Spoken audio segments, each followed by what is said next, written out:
Hello students, welcome to online classes of advance senior secondary school Mundal. अभी हम पढ़ने जा रहे हैं class 11th health and physical education. जैसा कि आपको पता है, हम अभी इसमें कर रहे हैं इसके उद्देश्य, जो हमारा दूसरा लेसन है हेल्थ एजुकेशन। तो इसके उद्देश्य हम पढ़ रहे थे। कुछ पार्ट हमने पिछले लेक्चर में कर लिया था। बाकी का जो पार्ट रहता है उद्देश्य से संबंधित, वह हम आज के लेक्चर में करेंगे। तो इसमें 3-4 उद्देश्य हमने पहले डिस्कस किए थे, जैसे स्वच्छता का महत्व, अच्छे स्वास्थ्य के प्रति रुचि पैदा करना, लोगों को रोगों की जानकारी व रोकथाम के उपाय बताना, या इसके साथ साथ व्यक्तिगत व सामाजिक स्वास्थ्य के प्रति अपनी जागरूकता पैदा करना।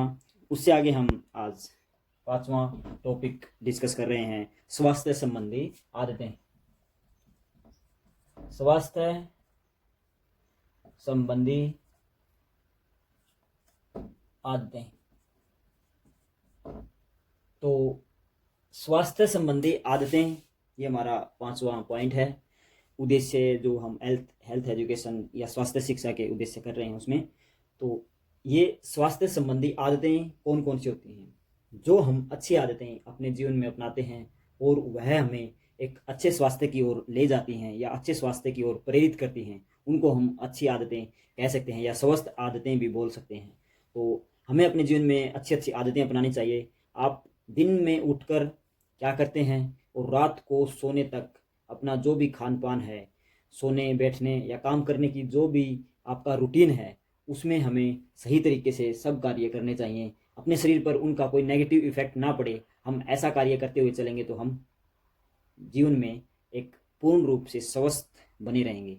तो सबसे पहले हम जैसे सुबह उठते हैं, तो उठते ही हमें क्या करना चाहिए, वो सब बातें, और उसके बाद हमें क्या खाना पीना चाहिए, क्या करना चाहिए, खाने के बाद क्या करना चाहिए, खाने के दौरान क्या करना चाहिए, कैसा खाना खा रहे हैं, या इसके अलावा खाते खाते हमें क्या एक्टिविटी करनी चाहिए या नहीं करनी चाहिए, वो सब बातें आदतों में आ जाती हैं खाने से संबंधित। उसके बाद है आराम करने की, भाई कितने समय तक हमें आराम करना चाहिए, कितनी नींद हमें अच्छी रहती है, दिन में आराम करना चाहिए नहीं करना चाहिए। वो सब अच्छी आदतें या बुरी आदतें हो सकती हैं। क्या पता हम रात में 12 बजे तक ना सोते हों, तो वो एक बुरी आदत है। अगर हम रात को टाइम पर सोते हैं और सुबह जल्दी उठते हैं, तो वह एक अच्छी आदत है।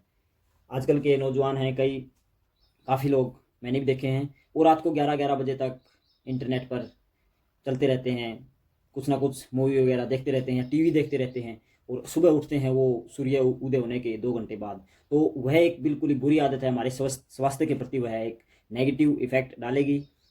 हाँ, हम उन आदतों का एक तुरंत में एक निश्चित या निकट भविष्य में उनका हम कोई अंदाज़ा नहीं लगा सकते, या उसके बारे में हम ये नहीं कह सकते कि आज हमने ये काम किया, कल ही हमें इसका नेगेटिव इफेक्ट मिलेगा। नहीं, ऐसा नहीं हो सकता, या हो भी सकता है, मगर ज़्यादातर केसों में देखने में मिलता है कि हम जो एक रूटीन में हम जो गलत आदत अपनाए हुए हैं, जो हम गलत कार्य कर रहे हैं, जो हमारी दिनचर्या से संबंधित है या खाने पीने से संबंधित है, उसका एक लॉन्ग टर्म इफेक्ट होता है। वो काफ़ी लंबे समय बाद हमें मालूम होता है, और वह एक भयानक बीमारी के रूप में भी हो सकता है, या कोई डिप्रेशन या कोई चिंताग्रस्त या मानसिक परेशानी भी वो पैदा कर सकता है आने वाले समय के दौरान। तो ऐसा नहीं है हमारे शरीर में जैसे हमने आज किया या आज कुछ खाया पिया उसका रिजल्ट कल हमको मिलेगा। नहीं, हमारा शरीर कई बातों को एक सहनशील बना रहता है, कई बातों में उनको झेलता है। अगर वो एक निश्चित सीमा से अधिक चली जाती हैं, तब वो हमारा शरीर इफेक्ट दिखाता है एक नेगेटिव रूप में। भाई आप ये कर रहे हैं, तो इससे आने वाले समय में आपको भविष्य में परिचित भी रहना पड़ेगा, संभल कर भी रहना पड़ेगा। तो क्यों ना हम आज अपना वर्तमान सही करें, अपना भविष्य अपने आप ही सही हो जाएगा। तो आज ही हमें अच्छी अच्छी आदतें अपनानी चाहिए। सुबह जल्दी उठना चाहिए, कुछ नाश्ता अच्छा करना चाहिए हल्का फुल्का, उसके बाद हमें कुछ कार्य करने चाहिए दिन के। मानसिक परेशानी बिल्कुल भी नहीं रखनी है। मानसिक परेशानी रखेंगे तो उससे हमारा कोई फ़ायदा नहीं होगा, बल्कि नुकसान ही होगा। जो हम कार्य कर रहे हैं उसमें भी, और हमारे स्वास्थ्य के अंतर्गत भी हमें नुकसान ही झेलने को मिलेगा। तो मानसिक परेशानी किसी समस्या का हल नहीं है। हाँ, काम करते रहिए अपनी पॉजिटिविटी, अपनी एक अच्छी सोच के साथ। हाँ, अवश्य ही आपको एक अच्छा रिजल्ट मिलेगा। तो आदतें हमें अच्छी रखनी चाहिए। हमें आजकल बहुत सारी जानकारियाँ अखबारों में, टीवी में अपने स्वस्थ रहने के लिए हमें मिलती हैं। अच्छी अच्छी बातें हमें ग्रहण करनी चाहिए। तो स्वास्थ्य संबंधी आदतें ये एक इम्पोर्टेंट उद्देश्य है। चाहे कहीं से भी जानकारी मिल रही है, हमें उसको ग्रहण करें और अपने जीवन में अपनाना चाहिए। 6 पॉइंट में लिख रहा हूँ यहाँ पर, आहार का चयन।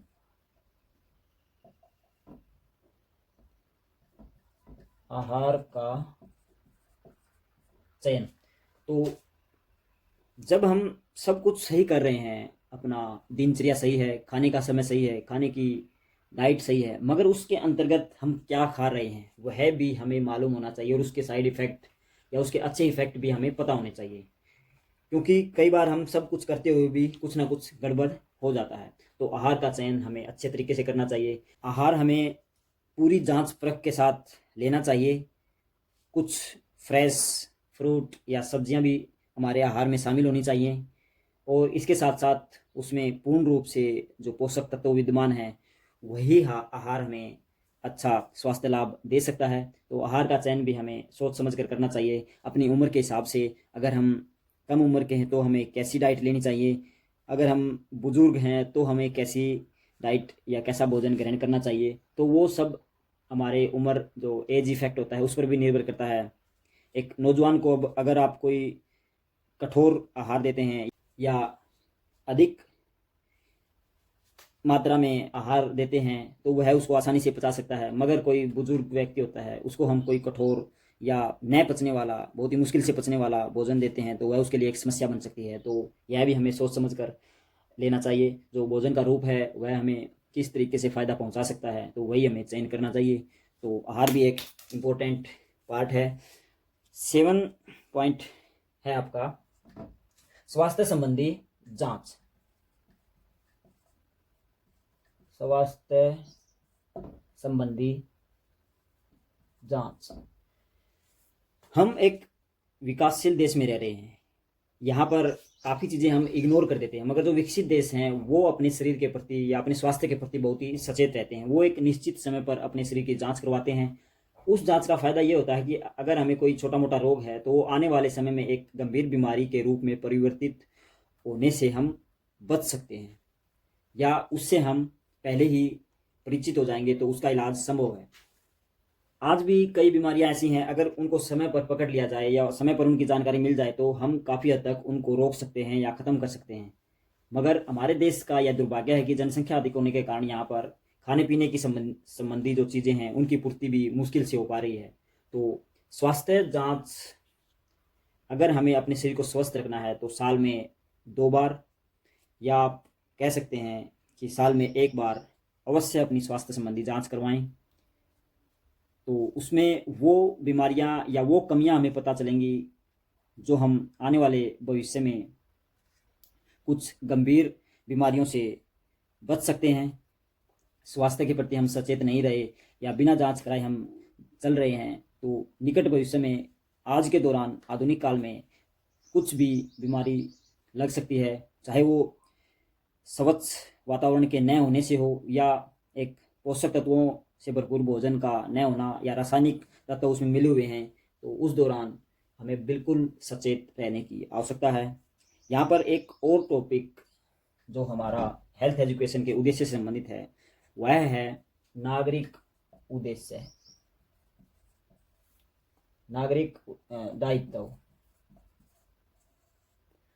तो नागरिक दायित्व क्या है कि कई बार हमें सब पता होता है मगर फिर भी हम जानबूझकर गलतियां कर देते हैं। जो विकसित देश हैं और विकासशील देश हैं उनमें यही फर्क है कि जो विकसित देशों के नागरिक हैं वो अपने और अपने आसपास के जो समाज है उसके प्रति बहुत ही सचेत रहते हैं। विकासशील देशों में ऐसी बात नहीं है, क्योंकि हम खुद का ध्यान रखना इतना ज़रूरी नहीं समझते। दूसरों का तो कैसे रख पाएंगे, स्वाभाविक सी बात है। अगर हम खुद सही नहीं होंगे तो दूसरों का हम सही कैसे कर सकते हैं। तो नागरिक दायित्व हमारा यही बनता है, अगर हमें स्वच्छ और सही वातावरण मिला हुआ है तो हमें दूसरों के प्रति भी एक स्वच्छ वातावरण या स्वच्छता का संदेश देना है। कि आपने जगह जगह देखा होगा हमारे देश में लिखा हुआ मिलता है, यहाँ न थूकें, यहाँ पेशाब करना मना है। तो ये सब बातें हम अपने देश में या कुछ विकासशील देश जो हमारे जैसे ही हैं उनसे या वहाँ पर हमें देखने को मिल सकती हैं। मगर आप विकसित देशों में जाओगे, यूरोपियन कंट्री हैं, यूएसए कनाडा हैं, वहाँ आपको ऐसा कुछ भी बोर्ड लगा हुआ नहीं मिलेगा। उसका कारण यही है कि वहाँ के नागरिक बहुत अच्छे और अपने देश के प्रति समर्पित हैं। वो अपने देश को गंदा नहीं करना चाहते, ना ही वो कुछ नुकसान पहुंचाना चाहते हैं अपने देश को और अपने नागरिकों को। तो यह एक सोच का ही फर्क होता है कि हमें कैसा नागरिक बनना है। अगर हम अच्छे नागरिक बनेंगे तो हमारा देश भी अच्छा होगा, हमारा समाज अच्छा होगा। तो ये कुछ हमारे नागरिक दायित्व होते हैं, जगह जगह थूकना, जगह जगह कहीं मिल जाए पेशाब करना, तो ये बातें हमें नहीं करनी चाहिए।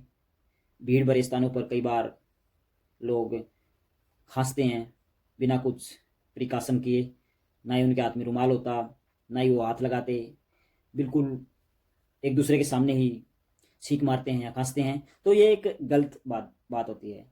ऐसी छोटी छोटी बातें कोई आपको लेटर के माध्यम से नहीं बताएगा, क्योंकि ये एक स्वाभाविक सी अच्छे व्यक्तित्व के गुण वाली बातें होती हैं। इनको समझना हमारी खुद की जिम्मेवारी है।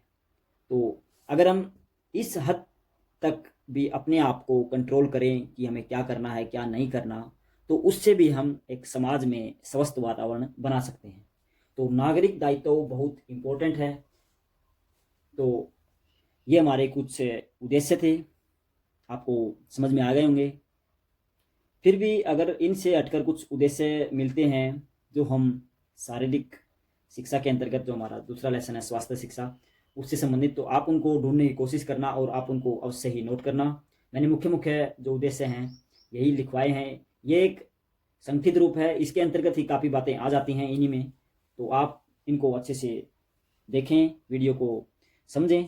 तो आज के लिए इतना ही। Thank you.